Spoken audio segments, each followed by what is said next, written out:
Amen. Let's stay in this space with the Holy Spirit. I think he's got lots to say to us, maybe through stuff I prepared, maybe stuff that just comes to your mind as we're going through things. So just be open to what God's saying to you this morning. So as Heike said, we are starting our Ruth series. This is going to be about 6 weeks looking through a really short 4-chapter book, and it's going to be really good fun. So if you don't have a Bible, there are some Bibles out in the entrance. You can grab one for yourself, and we'll be in and out of chapter 1 in Ruth today. You find the book of Ruth in the Old Testament, relatively near the front. I think the first time I went trying looking for Ruth a few weeks back, I looked way too far past the Psalms. It's right amongst the Kings and the Judges, so it's fairly early on in the New Testament. And as we launch into our Ruth series, I want to look at 3 questions that hopefully we'll have answered by the end of today's gathering. And these 3 questions are, what's the context of the book of Ruth? What do the characters tell us about God? And what's the big picture?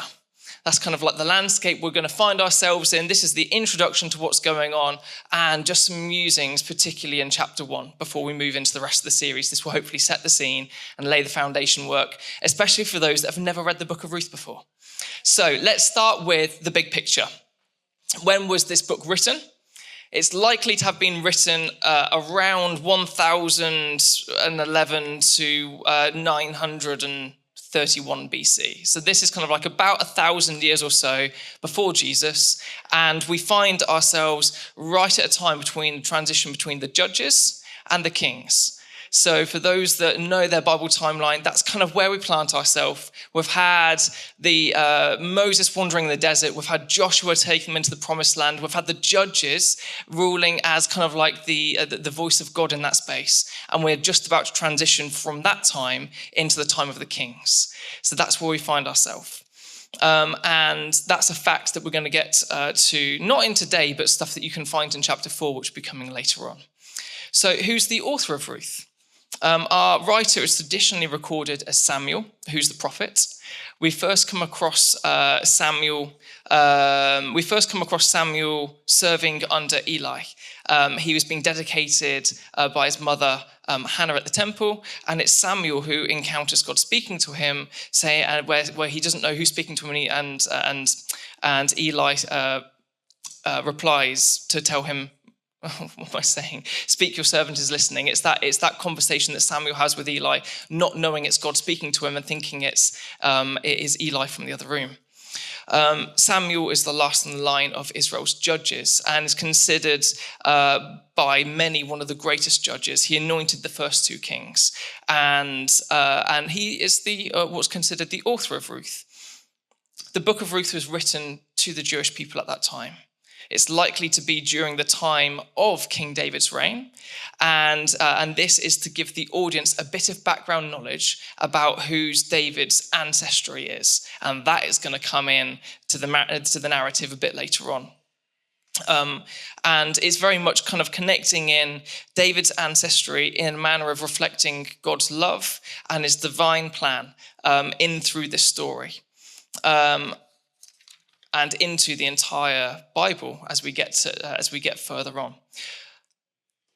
This is a really short book. It's only 4 chapters. And like I said, it bridges between 2 major parts of history, between the Judges and the Kings, but also 2 slightly larger periods of time. So the first part between Genesis and the Judges, which is a huge part of the Bible talking about how Abraham's descendants became a nation, and you've got that covenant promise that God gave to Abraham and to Israel, and that's what we've been looking at over the last few years as well. We've been looking at the promises of God through Abraham. Abraham was going to be the father of many nations. And then this links into, Ruth is that linking into the second part, which is Samuel to Kings, and it tells the story of the covenant God made with David and continuing on. So the book of Ruth itself, that's kind of the context where you find Ruth. The book itself is set up like a drama. It's set up like a stage play. And each scene features a short introductory section and then some dialogue between characters. And we're going to start today in Act 1. We're going to start in chapter 1, and this will help us set the scene for the entire book to set the way. So we find ourselves in Ruth chapter 1. So if you have your Bible, have it open in front of you. I'm just going to read verses 1 and 2. It says, "In the days when the judges ruled in Israel, a severe famine came upon the land. So a man from Bethlehem in Judah left his home and went to live in the country of Moab, taking his wife and 2 sons with him. The man's name was Elimelech, and his wife was Naomi. Their 2 sons were Mahlon and Chilion. They were they were Euphrates from Bethlehem in the land of Judah. And when they reached Moab, they settled there." So without Moses and Joshua, I mentioned them earlier on, as the national leaders, the Israelites were free to do as they wished. They were without some leadership and some guidance. And that means they started to wander. We'd seen that happening time and time again anyway, so take away the leadership, it just gets worse. and this opened up to many kind of like disasters and different things that they faced, including famine across the land. And this is where we find ourselves right now. They faced starvation in the region of Judah through just their wrongdoings, through their wanderings, through things that they shouldn't be doing, and it just led to the place they found themselves in. And so they were in a place of famine, and they faced starvation in the region of Judah, which was around Bethlehem. Different Bethlehem from Jesus' Bethlehem. This is Bethlehem in Judah, not Bethlehem in Galilee. And we have an Israelite man named Elimelech. I can't say that word. Elimelech. There's no N in there. Elimelech takes his wife Naomi and their sons to Moab. Let's find out about Moab. Where was Moab? What's going on there? Moab had a poisonous relationship with Israel. Israel being the promised land, Israel being the place that the Israelites, God's people, resided. Even though it was going wrong there, it was much worse elsewhere in the surrounding nations. And Moab had a really poisonous relationship with Israel. And when the Israelites first passed Moab on their way, this was with Moses, on their way to the promised land, the Moab king tried to curse God's people and then lure them with women. And then through the time of Judges, there was a flip-flop between the Israelites and Moab of them being conquered or conquering each other and lots of like other stuff going on. And then Moab itself was a place that God was not worshipped. Moab was a place where God was not worshipped. They had other deities, they had other gods of their own, other idols that they bowed down to. And just to be clear, I was looking, me and Isaac are doing little Bible things at the moment. Isaac's my 3-year-old, you see herring around. But in Isaac's Bible, it puts this really clear. You have gods and you have not gods. So Moab was worshipping not gods, Israel was worshipping God. It's that clear and plain and simple. So for an Israelite family to settle in Moab, to escape God's famine, or to escape the famine that was in the land of Judah, must have been humiliating. To have to leave that space to find a place where there was food. And this is just the beginning for poor Naomi. So although this is the book of Ruth, we're following the journey of Naomi so far. So let's read verse 3. Then Elimelech dies. Naomi is left with her 2 sons. Not a good start. You've got a widow now in the land of Moab without husband, a land that isn't a place where God's worshipped, a place where the Israelites and Moabites have it out a bit against each other. I'm going to skip that bit. So let's read verse 4. The 2 sons, these were Naomi's sons, married Moabite women. One woman was named Orpah, and the other woman was named Ruth. So enter the scene, Ruth. This is our heroine of the book. And we also have her sister-in-law, Orpah. We'll continue on verse 5. We're starting from the beginning of the sentence. But about 10 years later, both Mahlon and Chilion died. This left Naomi alive without her 2 sons or her husband. Now, unfortunately, in this 10-year period, this happy place, this happy scene we find ourselves in is broken apart. And Naomi finds herself in a place of tragedy once again. and this time with Ruth and Orpah as their husbands, as Naomi's sons, die. So you don't just have Naomi without a husband, you now have another two women without their husbands. You've got, and this is a particular problem. This is other and above the grief and the loss that they've been going through. Why does this present a particular problem? Certainly in 10,000 BC. You have three widowed, unprotected women, unsupported. And life back then, without a male guardian, doesn't have quite the same consequences as we face in the 21st century. In that time, it would have created not only a vulnerable situation, but it also means navigating severe financial and social constraints that they find themselves in. And we see that popping up time and time again all the way through the New Testament as well. Think about Jesus meeting the woman at the well and things like that. It's not just been constrained to this time. It continues on those social constraints that they find themselves in, the difficulties that they would be in. So Naomi finds herself a foreign widow in an enemy nation. Her rights as a foreign woman are completely minimal, and having no living male relative means that she is really, really exposed. We haven't even left verse 5 of Act 1, and Naomi's in a really, really tricky situation here. Now, fortunately, while she is in the fields of Moab, she hears that the famine in Israel is over, and she can go home. It will be humiliating for her to return to her hometown, but there's no other option, really. It's natural at first that the daughters-in-law would be expected to go with her. And it seems that until they've begun the journey, Naomi has second thoughts. So let's read that to catch up. So I'm going to read from verse 6 onwards. Then Naomi heard in Moab that the Lord had blessed his people in Judah by giving them good crops again. So Naomi and her daughters-in-law got ready to leave Moab to return to their homeland.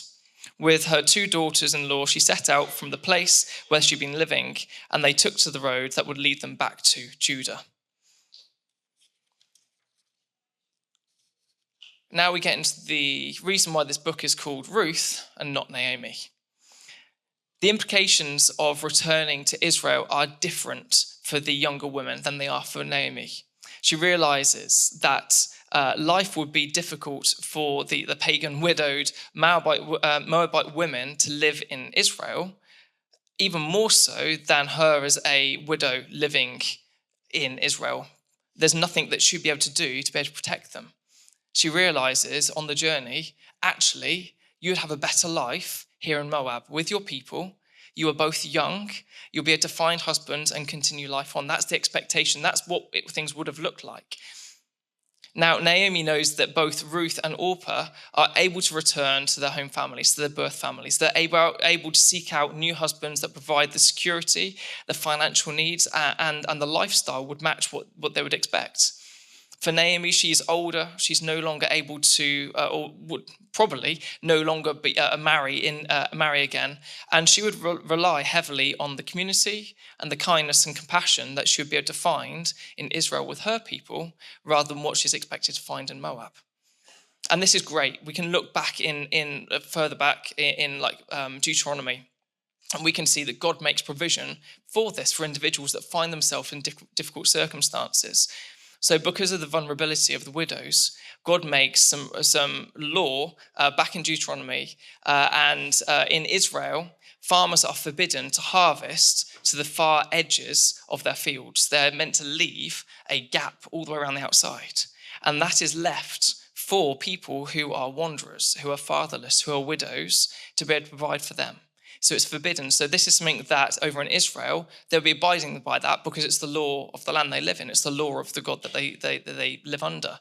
So Naomi knows that she'd be able to go back there. There'd be provision. There would be maybe some distant family. There'd be certainly returning to her hometown. Life would be better than where she was now, where she ended up in verse 5. We're coming to my favourite bit in the book of Ruth in just a minute, so hold on. But we're going to read through to continue the story on 8 to 11. But on the way, Naomi said to her two daughters-in-law, "Go back to your mother's homes, and may the Lord reward you for your kindness to your husbands and to me." May the Lord bless you with security of another marriage. Then she kissed them goodbye, and they all broke down and wept. No, they said, we want to go with you. We want to be with you. But Naomi replied, why should you go on without me? I can still give birth. Can I still give birth to other sons who can grow up to be your husbands? That would be the expectation of the time. No, my daughters, return to your parents' homes. I'm too old to marry again. And even if that were possible and I were to get married tonight and bear sons, then what? Would you wait for them to grow up and refuse to marry someone else? Of course not, my daughters. Things are far more bitter for me here than for you, because the Lord himself has raised a fist against me. We're going to come back to that in just a moment. Don't forget that this, skip through that bit. Naomi loved her daughters-in-law. We can see that it's so clear. Naomi loved them almost like they were her own daughters. This was a tight relationship. But there was no reason to expect a future for them to stay with her. She will instead return to Bethlehem, where she's at least a native in Israel. And then we've just finished that, verse 13. We hear this tragic view that Naomi has of God. She thinks that God's hand, his authority and his power has gone out against her. And there's some really sorrowful language. I looked that up. I didn't have time to put this in, but if you jump between other translations, you get other language that expresses how Naomi's feeling in that place, being bitter and it's sorrowful, and that she's feels really hard done by, and quite rightly so. Wouldn't you imagine that you've gone through all the trial and to end up where she's at? Maybe it's something that we can relate to sometimes, that we sometimes feel that we're not getting what we deserve. We feel that the Lord is against us in a time. I'm sure we can all echo that feeling that Naomi has sometimes. In her mind, God has intentionally directed and acted harm against her. As God would do to punish someone in rebellion, because that is something that we've witnessed throughout the Old Testament so far, that when there's rebellion, when there's people going against God, God will act like a father in a way that he's like, well, okay, have some space, actually, and Naomi feels like she's on the receiving end of that. And it's saddened to think that the two women, and she's saddened to think that the two women that she loves has been caught up in this crossfire as well, that they've all become widows because of something that she's done. And they're trying to think back, what's happened. So verse 14. And again they wept together, and Orpah kissed her mother-in-law goodbye. But Ruth clung tightly to Naomi. Orpah's convinced. She says, okay, it's going to be better for me in the land of Moab. I'll go there. She loves Naomi. She doesn't want to leave, but she has agreed there's nothing a Moabite widow can do for an Israelite widow living in Israel. She returns the kiss of Naomi and she returns home. And this is the last we hear of Orpah. This is the last we hear of Ruth's sister-in-law. We assume she remarries, continues life as expected in Moab. But this is dramatically contrasted by Ruth's response in verse 14, that Ruth clung tightly to Naomi. Ruth clung tightly to Naomi. That word clung really stood out to me, and I did some research around it. And it's translated from the same root word as hold fast, which is the same language used in Genesis to describe the attitude a husband should have towards his new wife as he leaves his parents into a permanent bond of marriage. To cling tight, to hold on to hold fast. That was Naomi and Ruth's relationship. That was the tightness they found themselves in. Let's get to the finale of Act 1. We're getting to the pinnacle of this first act, and we're going to read 16 through 18. But Ruth replied, don't ask me to leave you and turn back. Wherever you go, I will go. Wherever you live, I will live. Your people will be my people. Your God will be my God. Wherever you die, I will die, and there I will be buried. May the Lord punish me severely if I allow anything but death to separate us. When Naomi saw Ruth was determined to go with her, she said nothing more. I'm astounded by Ruth's response. All jokes aside about, a mother-in-law relationship, to say your people will be my people. that your God will be my God. What is going on here? This is completely breaking all of the cultural expectations and boundaries that we'd read about earlier, especially that relationship between Moab and Israel. This breaks all of this apart. Moabites certainly didn't worship God, and they didn't want to do anything apart from bring curses upon the people of God. And my observation, and the question that I long to know the answer to, but I think I know deep down in my heart, is what did Naomi do or say or model to bring Ruth to this radical answer of her own about adopting God to be her God, to be adopting God's people to be her people? This is huge. And that little sentence there does not do it enough justice. Just sit in that space and just think, what would that look like? There isn't really a 21st century worth equivalent. It's hard to comprehend that tension between those individuals or those people groups, and then that willingness to submit and go, actually, no, I want to be with you, but I want to be more than be with you. She uses the language, be with your people and be with your God, that your God will be my God, your people will be my people.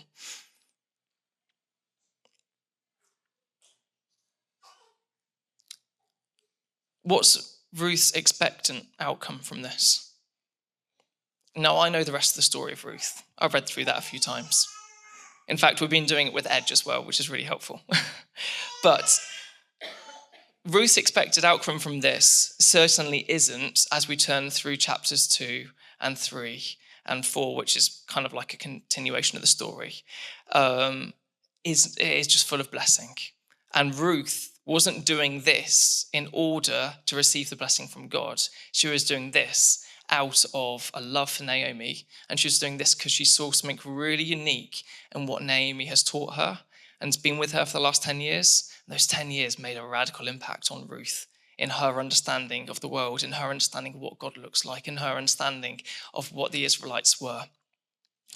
She wasn't doing it to receive God's blessings. She was doing it because she had a radical love and acceptance for God and for Naomi. So in our goals for this morning, we've got a tick next to the context. We've set the scene. We know the time period it's in. We know the author. We know different things like that. We know who the target audience is. We have a tick next to what do these characters tell us about God? Or so far, I realise we're fairly early in the story, but you can see that you can see God faithfully working through the tragedy and the emptiness of ordinary people. That's something else to point out. Often, when you come across a female in the Old Testament, often they are powerful rulers, or they are people who are noteworthy, not an ordinary Moabite woman and an ordinary Israelite woman who's become widowed. Now I realise we haven't quite finished Act 1. We're going to finish that, and it will become a little bit clearer. But especially as we move on through our journey over the next few weeks. But our aim is to look at the big picture of the book, to get that final image together, and which was our target number 3. And to get this full image, we need to jump out of Ruth. In fact, we need to jump out of the Old Testament. And if you turn to the right with me to the book of Matthew, you'll see something extraordinary happening. So Matthew is the first book in the New Testament, and Matthew is a disciple of Jesus. And Matthew is his own eyewitness account of what he saw and his conversations he had with Jesus. So turn with me to Matthew chapter 1. And Matthew opens his book with a genealogy of Jesus, beginning with the father of many nations himself, Abraham, which I referred to right at the beginning of our story, right at the beginning of today's message. And the genealogy runs all the way through to, where are we? Verse 16 finishes and lands at Jesus. And as we thumb down these descendants, we notice 2 important facts that are related to this series we find ourselves in.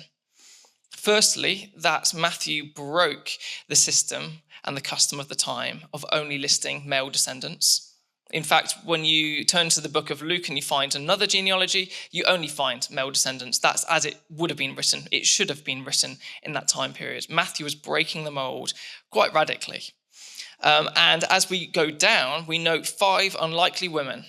And these aren't queens. They aren't people who have high society status or people who have earned their place there.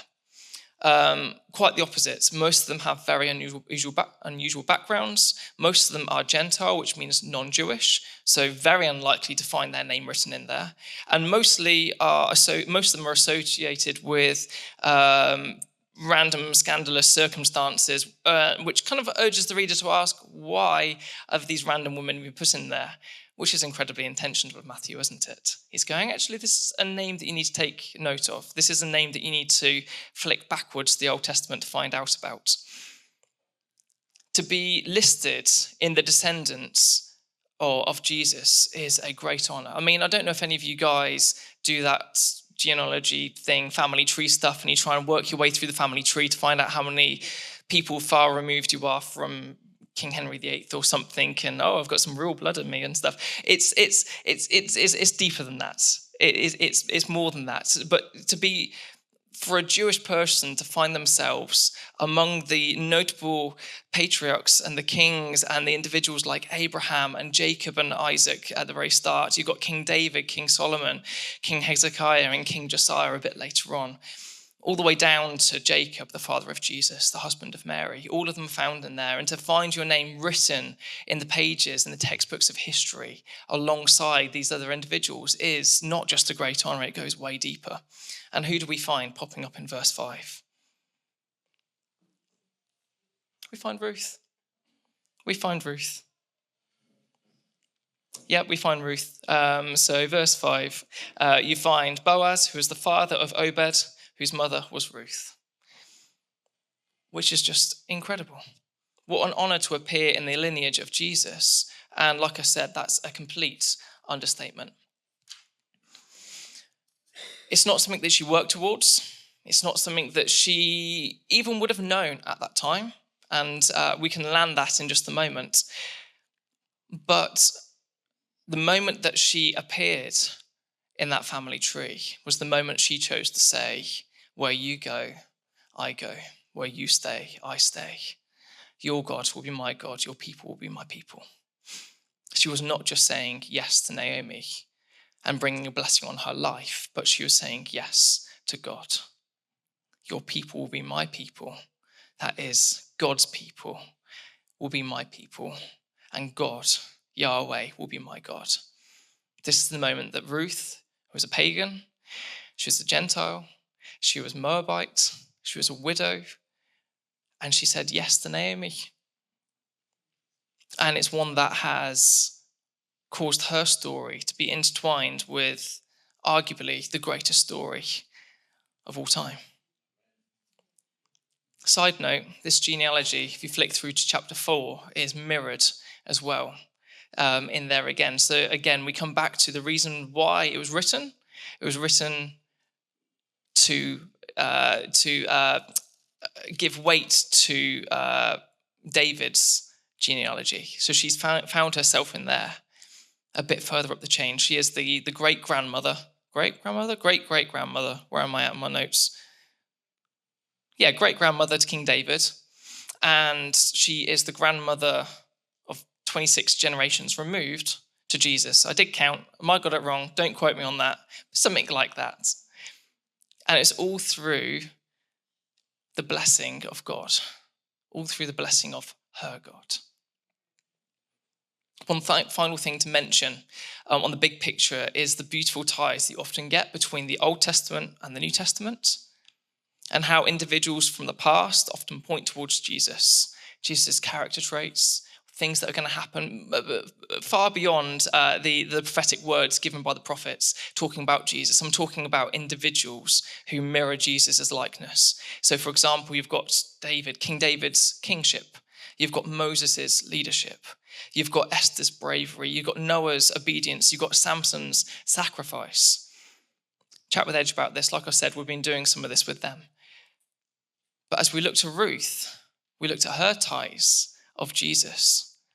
And her tie to Jesus is about that dwelling with the Israelites.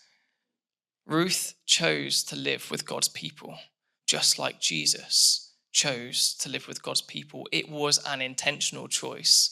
It was a life-changing choice, not just for Ruth, not just for Jesus, but for every person that they interacted with. And we'll get through that as we unpack the stories we continue on through. So that's the big picture, or as much as I could fit into about 20 minutes or so. We've covered pretty much all of Acts 1, the first chapter of Ruth, in this 3-part play. And you'll notice when you get to Ruth 4, it kind of tidies up the story, but then points forward.